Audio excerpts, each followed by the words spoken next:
Selamat pagi jemaat GKY Puri yang terkasih.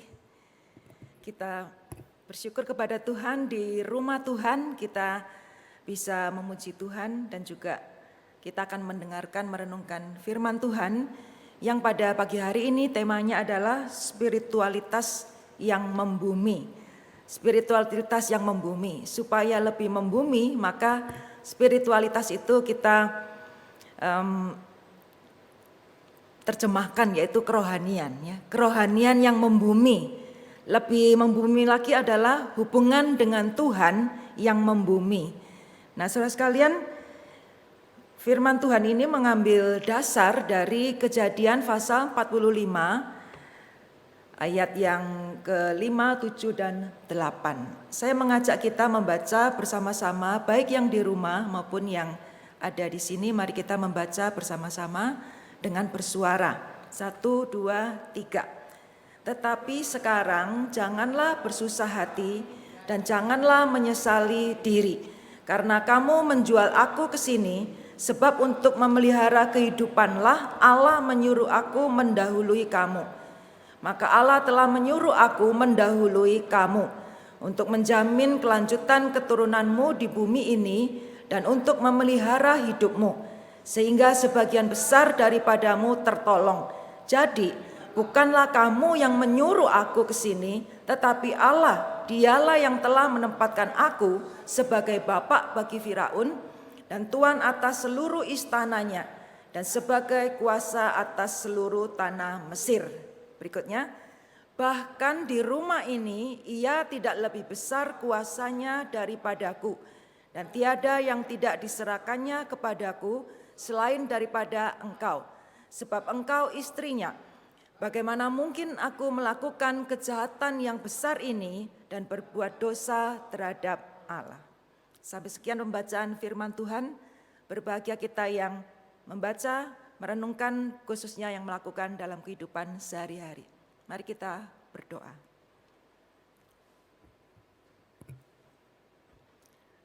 Allah Bapa kami di surga, kami percaya Engkaulah yang menyuruh kami datang ke tempat ini. Engkaulah yang menyuruh segala sesuatu yang terjadi, yang kami alami bersama-sama di seluruh dunia ini. Dan kami rindu Tuhan untuk mengetahui apa maksud Tuhan, tujuan Tuhan yang terbaik bagi kami sebagai anak-anak Tuhan, sebagai umat Tuhan dan khususnya jemaat GKY Puri ini. Kami mohon kiranya Engkau berkenan berbicara kepada kami semua melalui firman-Mu dan pakailah hamba-Mu. Di dalam nama Tuhan Yesus kami sudah berdoa. Amin. Bapak Ibu sekalian, umpama andai kata jikalau Tuhan Yesus itu sekarang menjadi manusia di dunia saat ini. Menurut Bapak Ibu, kira-kira dia akan pakai masker enggak kalau dia jalan-jalan keluar? Kira-kira Tuhan Yesus akan pakai masker enggak? Dia pasti super imun ya. Dia pasti maha kuasa, pasti. Dan dia pasti tidak menulari dan tidak ketularan. Dia di dalam segala kebaikan hatinya Tuhan Yesus tidak memberi dan menerima virus. Tetapi di pihak lain, mungkinkah dia akan memakai masker untuk menjadi suatu keteladanan. Untuk menjadi teladan karena bagaimanapun juga dia adalah guru dan pemimpin. Mungkin saja dia akan memakai masker karena dia taat pemerintah di atasnya. Seperti yang disuruhkan di dalam firman Tuhan. Mungkin dia akan memakai masker di dalam rangka inkarnasi, toleransi, simpati, dan empati. Kira-kira menurut Bapak Ibu dia pakai masker enggak? Siapa di antara Bapak Ibu yang setuju dia tidak akan pakai masker? Ada? Siapa yang setuju bahwa dia akan pakai masker? Angkat tangan. Rata-rata angkat tangan. Saudara sekalian, saya setuju bahwa kemungkinan besar dia akan pakai masker. Karena Tuhan Yesus ini Allah yang maha kuasa, tetapi dia menjadi manusia, menjadi sama dengan kita, menjadi manusia darah daging dan membumi. Saudara sekalian, ada beberapa tipe kerohanian atau spiritualitas. Spiritualitas yang pertama adalah yang meninggi, ya, di atas bumi seperti tidak menginjak bumi. Kerohanian seperti ini seolah-olah sangat dekat dengan Tuhan, begitu suci, mungkin asketis, menjauhkan diri dari dunia. Tetapi tidak terasa dampaknya. Orang merasa sebagai suatu tontonan tetapi bukan suatu milik pribadi. Spiritualitas yang kedua adalah spiritualitas yang modelnya melebar. Yang sangat mementingkan hubungan sosial dengan sesama, etika apa yang baik, kebaikan orang lain, kebaikan sosial masyarakat, sehingga etika dan sosial itu begitu tinggi dibandingkan teologi. Tidak penting siapa apa, bagaimana, dasarnya apa, yang penting adalah baik. Kerohanian yang seperti ini adalah biasanya melebar sehingga orang nggak jelas ini salib atau pusara nisan. Tidak jelas ini agama apa, tidak ada bentuknya. Dan pada pagi hari ini kita akan belajar bagaimana spiritualitas yang membumi. Membumi artinya tertancap di dunia ini. Artinya tetap mengetahui konteks apa yang sedang terjadi. Membumi artinya kita tetap ingat bahwa salib itu adalah yang ke atas vertikal itu jauh lebih penting. Yang ke atas itu menjadi satu dasar bagaimana kita itu melebar. Teologi itu menjadi satu dasar yang pasti, yang kokoh pada waktu kita mau melakukan kebaikan, etika dan sosial kepada sesama. Spiritualitas yang membumi adalah yang sangat jelas imannya, tapi juga jelas bagaimana dia melebar ke kanan kiri menjadi berkat bagi sesama dengan dasar salib atau iman. Dan hari ini kita akan belajar dari kacamata kehidupan Yusuf.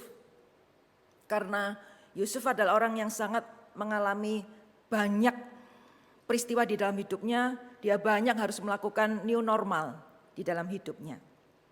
Saudara sekalian, bagi Yusuf, spiritualitas yang membumi adalah dia selalu bersama-sama Allah. Kerohanian Yusuf adalah dia selalu yakin bahwa Allah yang bersama dengan dia. Yang pertama kita melihat bahwa dia selalu mengakui bahwa Allah lah yang merupakan sumber dasar kesuksesan dia di dalam pekerjaan. Ada 3 yang saya catat di situ. Saudara sekalian, ketika dia pertama kali ditangkap, kemudian dia pergi menjadi staf di rumah Potifar, kemudian dia dipenjara.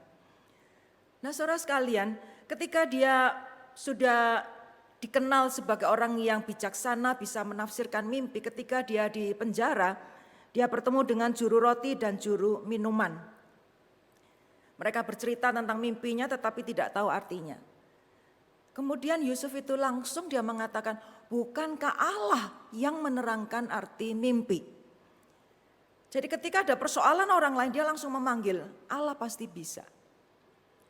Kemudian berikutnya ketika berapa tahun kemudian juru minum itu lupa bahwa dia bertemu dengan Yusuf yang mengartikan mimpi.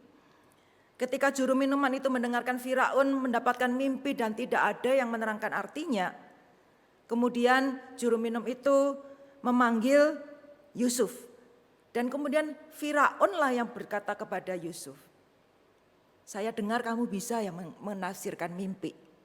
Lalu Yusuf di hadapan raja itu, sekali lagi dia mengakui bahwa bukan dia. Kalimat yang kedua itu, bukan sekali-kali aku melainkan Allah. Bukan aku, Allah. Dan Allah itu yang akan mengartikan, Allah itu yang akan memberikan kesejahteraan kepada engkau, hai Raja Firaun. Kemudian ketika dia sudah berhasil menjadi penguasa di Mesir, dia bertemu dengan saudara-saudaranya. Lalu ketika dia sudah mengakui bahwa dia Yusuf, dia mengirim saudara-saudaranya pulang ke rumah bapaknya. Dan dia beritahu bapak, ya, beritahukan papa bahwa Allah yang menempatkan aku sebagai tuan di Mesir. Jadi saudara sekalian, Yusuf ini orang yang spiritualitasnya, kerohaniannya selalu bersama Allah. Dia selalu yakin Allah lah yang menolong dia, memberikan dia kemampuan mengatasi masalah dan juga mengakui Allah di dalam segala kesuksesan. Oleh karena itu, saudara sekalian, kerohanian yang membumi adalah berarti saudara dan saya menjadi orang yang selalu sadar bahwa semua kesuksesan kita itu adalah berkat dari Tuhan. Membumi itu artinya ketika saudara dan saya menghadapi masalah, sakit, penyakit, ekonomi pada saat seperti ini, mari kita memanggil Tuhan. Bukankah Tuhan yang bisa menolong kita menyelesaikan masalah? Artinya ketika orang lain bertanya, bagaimana Bu, Bapak masih sehat? Sehat, puji Tuhan. Ya, kita kembalikan kepada Tuhan. Bagaimana pekerjaan? Ya puji Tuhan, meskipun sepi ya masih adalah rezeki. Mengakui Tuhan, jadi bukan mengatakan, kalau dikatakan diberkati Tuhan ya, lalu kita malu, enggak, biasa aja kok. Oh ya kebetulan, ya sampai sekarang sih oke ya, tapi enggak tahu ke depan bagaimana. Sekarang ketika menerima pujian dari orang lain, kembalikan pujian itu kepada Tuhan. Karena disitulah kita menjadi saksi bagi Tuhan. Seorang yang bernama Manny Pacquiao, dia petinju dari benua Asia yang pertama kali berhasil meraih gelar juara tinju profesional di 8 kelas yang berbeda, orang Filipina. Ya. Saudara sekalian, dia ada satu kutipan yang sangat baik. Ya, dia mengatakan, saya ingin orang tahu ada Allah yang bisa membuat seseorang dari nol menjadi juara. Dan orang itu saya. Saya berutang segalanya kepada Allah. Saya ini bukan siapa-siapa. Dialah yang memberkati saya dan semua pujian bagi Tuhan.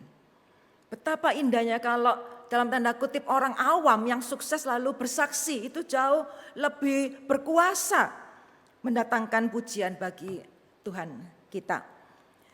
Yang kedua, saudara sekalian, kerohanian yang membumi adalah selalu bersama Allah ketika menghadapi godaan dosa dan ketika menghadapi bencana.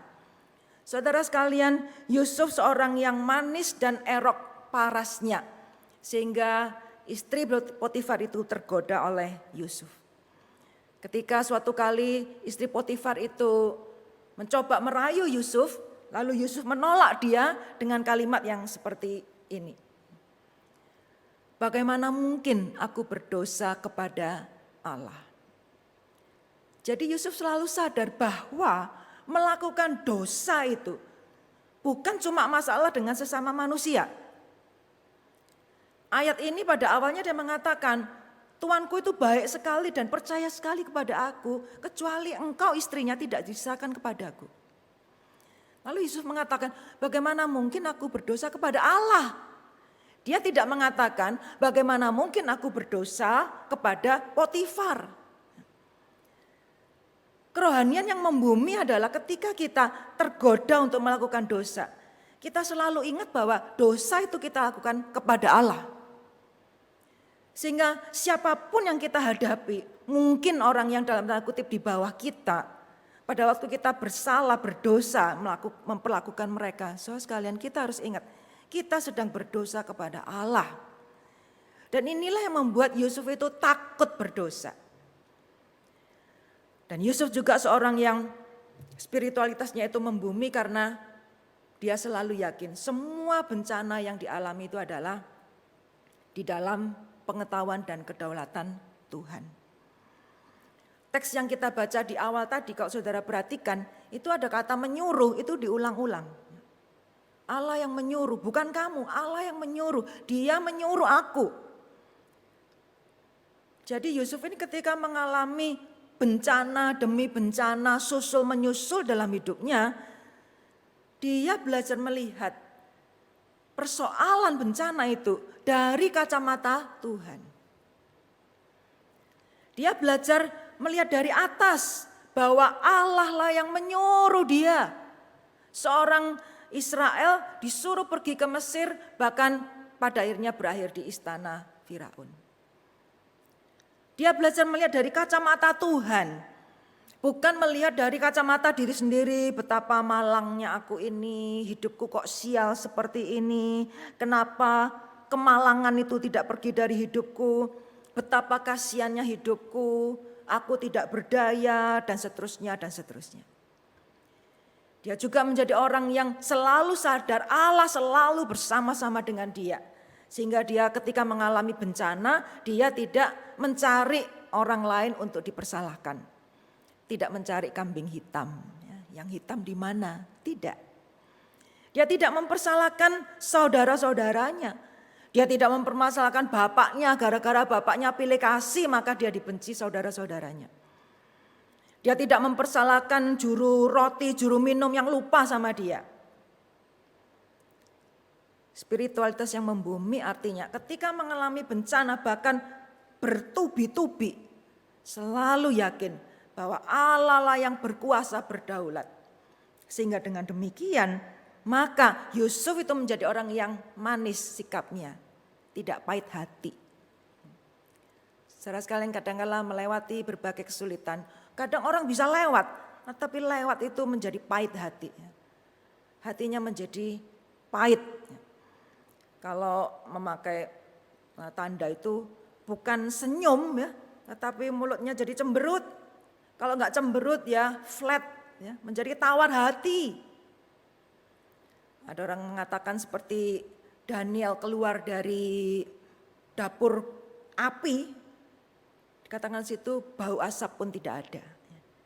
Jadi orang percaya melewati kesulitan bersama dengan Tuhan seharusnya tidak pahit hati. Jadi saudara sekalian, kerohanian yang membumi itu artinya selalu sadar ada Tuhan. Pada waktu digoda melakukan dosa, mari kita takut karena ada Tuhan. Pada waktu mengalami kesulitan, mari kita tenang karena ada Tuhan. Ada kutipan yang mengatakan, selama engkau bersama Tuhan, engkau akan selalu lebih besar dari masalahmu, lebih baik dari masa lalumu, dan lebih kuat dari rasa sakitmu. Kesulitan silakan datang, bencana boleh datang. Pandemi ini mungkin akan disusul menyusul dengan berbagai krisis lain. Tetapi selama saudara dan saya bersama dengan Tuhan, kita akan selalu lebih besar dari masalah kita, dan kita akan lebih baik dari masa lalu, dan kita akan lebih kuat dari rasa sakit yang kita alami. Yang ketiga, saudara sekalian, kerohanian yang membumi artinya selalu bersama dengan Allah juga di dalam kehidupan keluarga. Yusuf ini akhirnya diceksaukan sama perempuan yang namanya Asnat. Dia anak Potifera, imam di On. Jadi saudara sekalian, bagi Yusuf ini suatu pernikahan yang tidak ideal. Tidak ideal karena jelas pasti anaknya imam, pasti agamanya berbeda. Pasti orang Mesir itu, pasti parfumnya juga berbeda. Tidak ideal. Menikah di negeri Mesir dengan tata cara yang sangat berbeda itu tidak gampang. Tetapi awal kehidupan keluarga yang tidak ideal, tidak membuat dia pahit hati. Sehingga itu dinyatakannya ketika dia punya anak, 2 anak diberikan nama yang menunjukkan sikap dia di dalam hal menerima keluarganya sebagai berkat Tuhan. Anak yang pertama namanya Manasye yang artinya Allah membuat aku lupa kesukaranku. Anak yang kedua Efraim yang artinya Allah memberi anak dalam negeri sengsaraku. Ini yang namanya membumi. Dia sadar dia itu kesukaran dan sengsara. Dia tidak lupa bahwa dia itu orang bagaimanapun orang buangan. Dia menyadari bahwa dia itu sengsara. Tetapi sekali lagi dia menerima. Sehingga anak itu diberikan nama sebagai satu peringatan bagi dia. Bahwa Allah yang maha besar itu menolong dia lupa kepada kesukarannya. Dan anak yang kedua dia sekali lagi mengakui Allah memberi aku anak di negeri sengsaraku. Jadi saudara Yusuf ini menerima keadaan. Bukan dengan pahit hati. Dia mengaminkan keadaan itu sebagai rancangan Allah yang terbaik. Saudara sekalian, membumi itu artinya menyadari bahwa kehidupan keluarga kita meskipun tidak ideal entah di awal entah sekarang, tetap itu adalah tangan Tuhan yang merancangkan bagi saudara dan saya. Kristus adalah kepala keluarga, semua keluarga Kristen. Pada tanggal 28 Maret di situ ada berita CNN online, dikatakan bahwa wabah corona, maka pemuka agama meminta umat beribadah di rumah. Secara umum kemudian aliran kedua itu Sekretaris Umum PGI, yaitu mengatasi gereja-gereja ya. Dia menyatakan bahwa mereka mendukung dan mereka mengeluarkan himbauan supaya umat Kristen beribadah sesuai protokol pemerintah dan menghimbau seluruh anggota untuk menjaga jarak aman dan beribadah di rumah masing-masing. Saudara, ini himbauan pemerintah bahwa kita tidak lagi beribadah di gereja, di rumah ibadah ini, tetapi di rumah masing-masing. Nah, saudara sekalian, bolehkah kita juga memikirkan bahwa Tuhan meminta umat beribadah di rumah? Bolehkah kita membaca bahwa himbauan internasional, himbauan nasional ini juga menjadi kendaraan bagi Tuhan, meminta saudara dan saya untuk mengadakan ibadah di rumah? Bolehkah kita mengatakan bahwa ini semacam himbauan Tuhan, permintaan Tuhan, permohonan Tuhan supaya saudara dan saya betul-betul membawa keluarga kita sebagai keluarga yang beribadah di rumah masing-masing.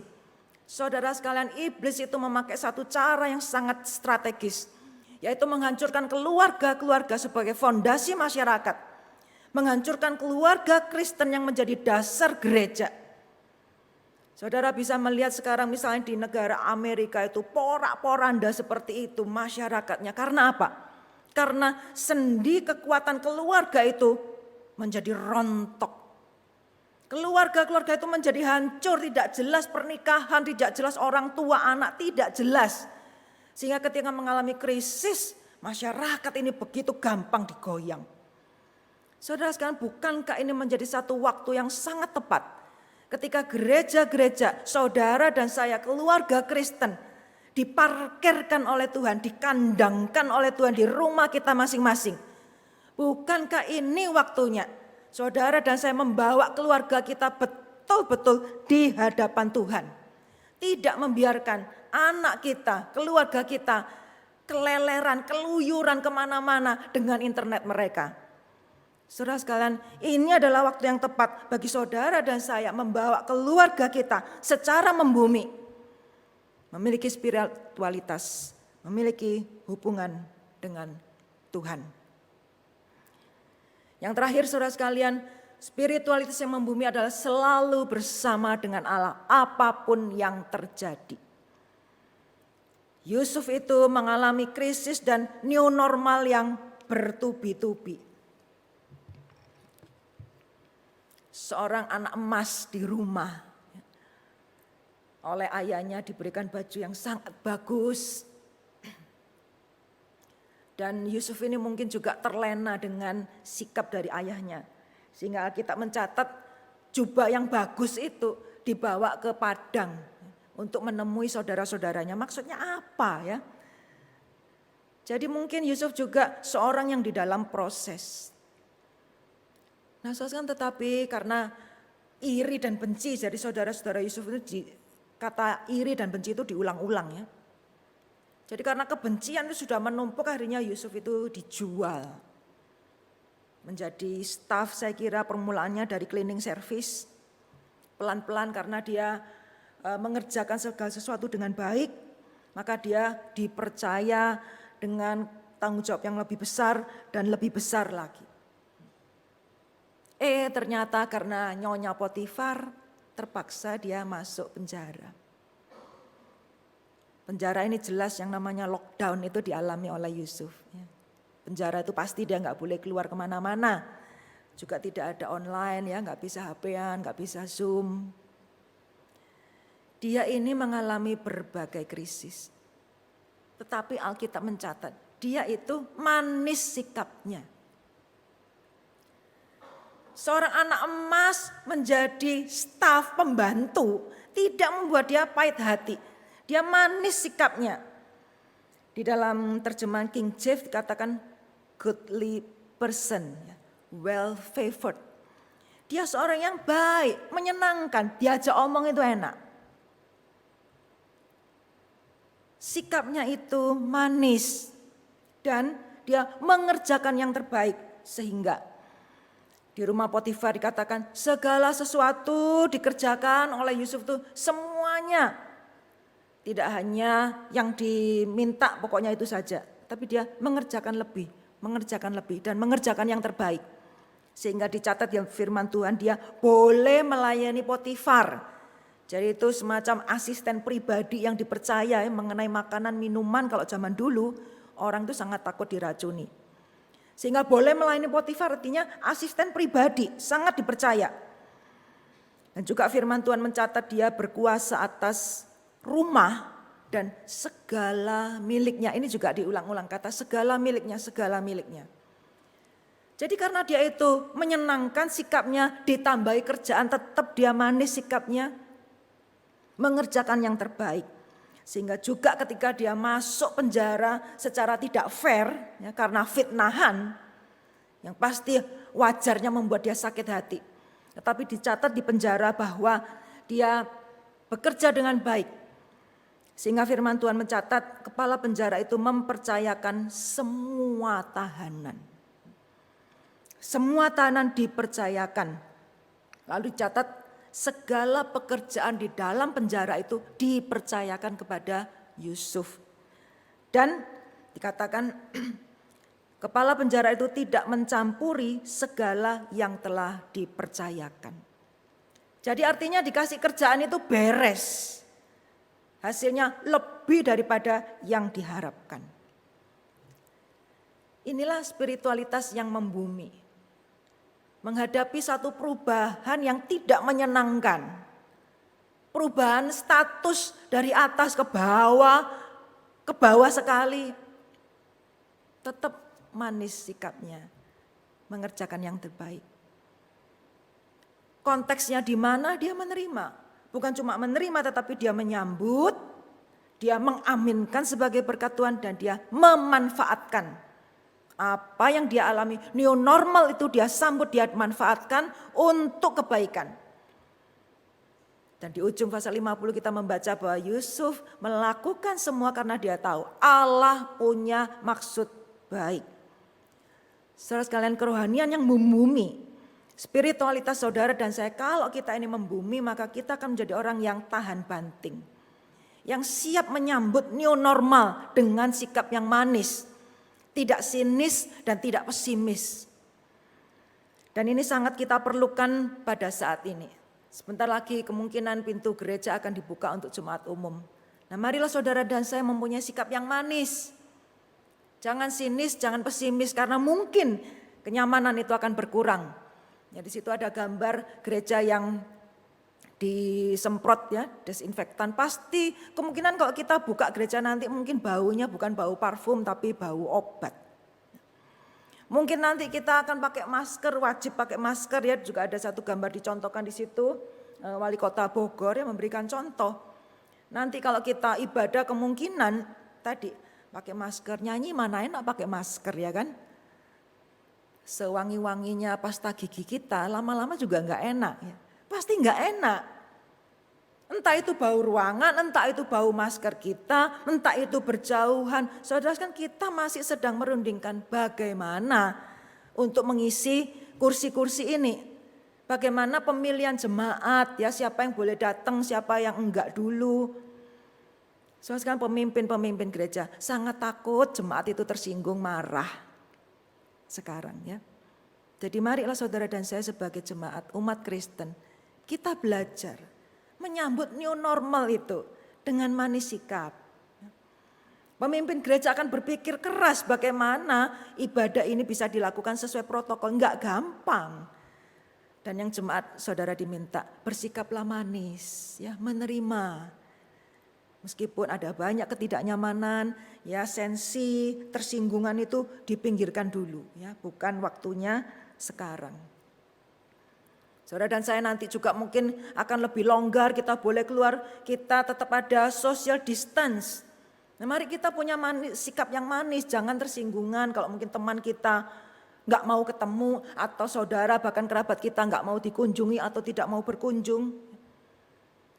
Mari kita punya sikap yang manis ketika memang kita terpaksa relasi melalui online. Mari kita bersikap manis ketika kita memang harus bekerja dari rumah. Mari saudara sekalian menyambut new normal ini dengan sikap yang manis. Karena ini bukan tentang kita, bukan tentang gereja ini saja, tetapi tentang negara, tentang dunia, bahkan tentang Tuhan. Tentang tangan Tuhan, rencana Tuhan, pekerjaan Tuhan yang sedang Dia rajut untuk kebaikannya. Saudara dan saya, semuanya ini bukan tentang Yusuf, tetapi tentang Tuhan. Ada satu berita online dari Health and Review, dikatakan ada seorang namanya Shannon Masters. Dia adalah tukang potong rambut, hairdresser. Dan dia kerja di salon, selain potong rambut dia ngecat kuku, ya, manicure, pedicure, seniman. Lalu dia tidak bisa bekerja. Tetapi kebaikan hatinya, kerohanian yang membumi itu membuat dia berpikir apa yang bisa dia lakukan. Sehingga di situ dia menggambar dari arang wajah Tuhan Yesus di jalan depan rumahnya. Dikatakan, kenapa engkau melakukan itu? Dia mengatakan, aku ini sedih, gak bisa kerja. Aku biasanya kerja 2 macam untuk keluarga aku, sekarang gak bisa kerja. Aku sedih, tetapi aku bertanya, aku berdoa kepada Tuhan, meminta kekuatan. Dan Tuhan menggerakkan saya untuk menggambar wajah Tuhan yang kiranya juga boleh memberikan kekuatan kepada orang-orang yang lewat. Seperti Tuhan menghiburku, aku ingin menghibur orang lain. Inilah spiritualitas yang membumi. Menerima satu keadaan, pertama tidak gampang, mungkin kita gelisah, mungkin kita marah, mungkin kita cemburu. Tetapi pelan tapi pasti, berjalan bersama dengan Tuhan. Manis sikap, bahkan berusaha memberi kepada orang lain, kepada sesama. Dan sekali lagi saudara sekalian, ini bukan tentang Yusuf, tetapi tentang Tuhan kita. Membumi itu adalah bagi saudara dan saya sekalian, membumi ketika kita mengasihi sesama seperti diri sendiri. Kalau membumi itu artinya di rumah aja. Itu adalah spiritualitas yang membumi. Kerohanian yang membumi itu artinya kita taat kepada pemerintah. Membumi itu artinya kita tidak pakai masker, ya seperti ini ya. Itu namanya mencobai. Membumi itu bukan tutup mata. Gak mau tahu, pokoknya aku sama Tuhan aja. Membumi itu artinya menutup sesuai anjuran permintaan dan berdoa kepada Tuhan. Saksikan Tuhan yang sama yang memampukan Yusuf itu bersinar dalam kegelapan. Tuhan yang menyertai juga saudara dan saya sekalian. Ayat yang sangat indah dari kehidupan Yusuf adalah dari pasal 39 ayat 2 dan 21. 2 ayat ini saudara sekalian ceritanya adalah ketika Yusuf itu dari pasar budak, dia dijual dan dia masuk ke rumah Potifar. Dikatakan di situ ada kata tetapi, jadi dia masuk sebagai budak di rumah Potifar, lalu ada kata tetapi Tuhan menyertai sehingga dia berhasil dalam segala yang dikerjakannya. Kalimat yang sama muncul ketika dia masuk penjara. Ketika dia masuk penjara, kalimat yang sama muncul. Tetapi Tuhan menyertai dia di penjara sehingga dia berhasil dalam segala yang dikerjakannya.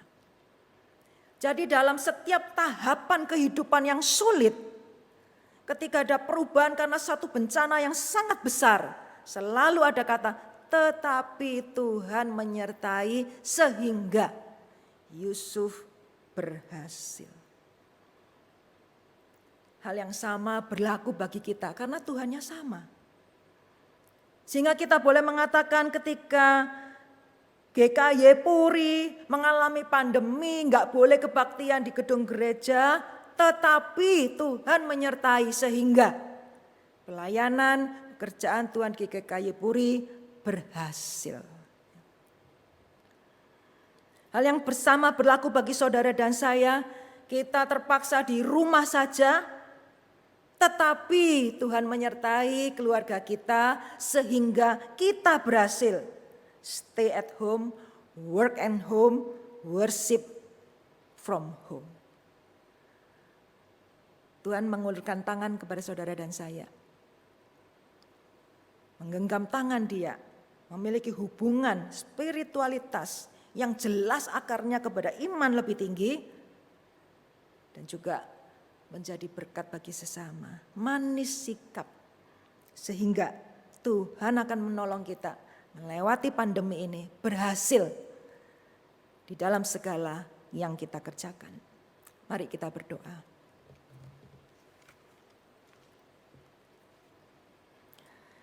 Tuhan, terima kasih untuk firman Tuhan yang luar biasa mengingatkan kami bahwa ada orang yang mengalami kesulitan begitu besar.